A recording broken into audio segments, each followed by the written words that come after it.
Hi കൂട്ടുകാരെ, എല്ലാവരും സുഖമായിട്ടിരിക്കുന്നോ? ഇന്ന് ഞാൻ വന്നിരിക്കുന്നത് മത്തിയുടെ തല വച്ചിട്ട് ഒരു വിഭവം ഉണ്ടാക്കാവേ. ചട്ടി അടുപ്പേ വെച്ചിട്ടുണ്ട്, ചൂടായിട്ടുണ്ട്. അതിനകത്തേക്ക് വെളിച്ചെണ്ണ ഒഴിച്ചു കൊടുക്കാവേ. വെളിച്ചെണ്ണ ഇവിടെ തണുപ്പായതുകൊണ്ട് കട്ടയായിട്ടിരിക്കുക, ഭയങ്കര ബുദ്ധിമുട്ടാണ് വരാനൊക്കെ. വെളിച്ചെണ്ണ ചൂടായി കഴിയുമ്പോഴത്തേക്കും നമുക്ക് അതിനകത്തേക്ക് ചതച്ച് വെച്ചിരിക്കുന്ന വെളുത്തുള്ളി ഇഞ്ചി ഇട്ട് കൊടുക്കാവേ.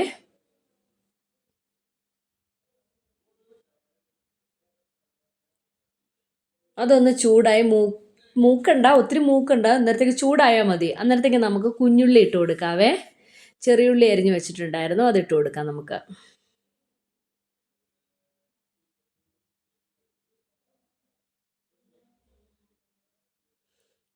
അത് നന്നായി മൂപ്പിച്ചെടുക്കാം. ഇത് മൂന്നിൻ്റെയും കൂടെ മണം മൂക്കിലേക്ക് അടിക്കുന്നു. നല്ല എന്താ പറയുക, അല്ലേലും കുഞ്ഞുള്ളിയും വെളുത്തുള്ളിയൊക്കെ എണ്ണയ്ക്കകത്ത് മൂക്കുമ്പോൾ ഒരു പ്രത്യേക മണമാണല്ലോ.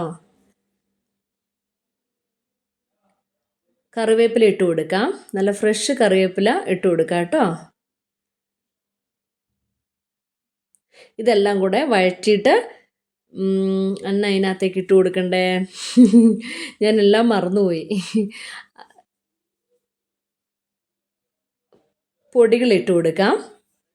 മുളക് പൊടിയും മഞ്ഞൾപ്പൊടിയും കുറച്ച് മല്ലിപ്പൊടിയും കൂടെയാണ് ഇട്ട് കൊടുക്കുന്നത്.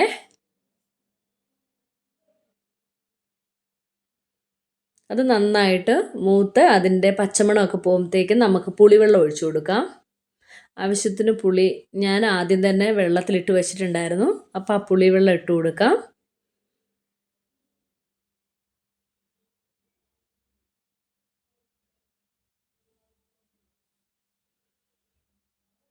ഉപ്പിട്ട് കൊടുക്കാം.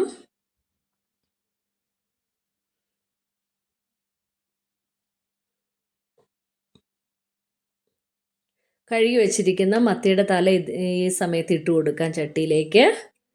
ആ പിന്നെ മുളകിനകത്തും പുളിയും മുളകും എല്ലാം കൂടി ഇതിനകത്ത് കിടന്ന് വെന്ത് കഴിയുമ്പം ഒരു പ്രത്യേക ടേസ്റ്റ് ആയിരിക്കും മത്തിയുടെ തലയ്ക്ക്. വേവാൻ ആവശ്യമായ കുറച്ച് വെള്ളവും കൂടെ നമുക്ക് ഒഴിച്ചു കൊടുക്കാവേ. എന്നിട്ട് മൂടി വെച്ച് വേവിച്ചെടുക്കാം. നന്നായിട്ട് വെന്തിട്ടുണ്ട് കേട്ടോ, നന്നായിട്ട് തിളച്ച് വെന്തിട്ടുണ്ട് കേട്ടോ. ഒന്ന് ഇളക്കി കൊടുക്കാവേ.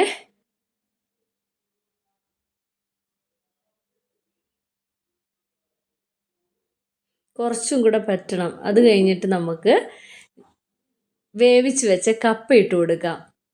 ഞാൻ നേരത്തെ വേവിച്ച് വെച്ച കപ്പയാണ്, അത് ഇതിനകത്തേക്ക് ഇട്ട് കൊടുക്കാം. കാരണം കപ്പ നല്ല ടേസ്റ്റാണ് കേട്ടോ. കപ്പയും മീനും പൊതുവെ മലയാളികൾക്ക് ഇഷ്ടമാണ്. അപ്പോൾ ഇത് അതിനകത്തേക്ക് ഇട്ട് നമുക്ക് നന്നായിട്ട് ഇളക്കി യോജിപ്പിച്ചെടുക്കാവേ. ഒരു പ്രത്യേക ടേസ്റ്റാണ് ഇതിന്. നിങ്ങളൊന്ന് ഒരു പ്രാവശ്യം ചെയ്ത് നോക്കൂ. വല്ലപ്പോഴൊക്കെയല്ലേ ഇങ്ങനെയൊക്കെ ചെയ്യുന്നത്, എല്ലാ ദിവസമൊന്നും ഇല്ലല്ലോ, അപ്പം ടേസ്റ്റും കൂടും. ഇനി കുറച്ച് പച്ച വെളിച്ചെണ്ണ ഒഴിച്ചു കൊടുക്കാം. എന്നിട്ട് നമുക്ക് മൂടി വെക്കാം. അതൊന്ന് പിടിച്ച് കുറച്ച് കഴിയുമ്പോഴത്തേക്കും നമുക്ക് കഴിക്കാം കേട്ടോ. നല്ല സൂപ്പർ ടേസ്റ്റ് ആയിരുന്നു. ഇപ്പോഴും എൻ്റെ വായിൽ വെള്ളം വരുന്നുണ്ട്. നല്ല എന്താ പറയുക, നിങ്ങളൊന്ന് ചെയ്ത് നോക്കൂ. Okay, by.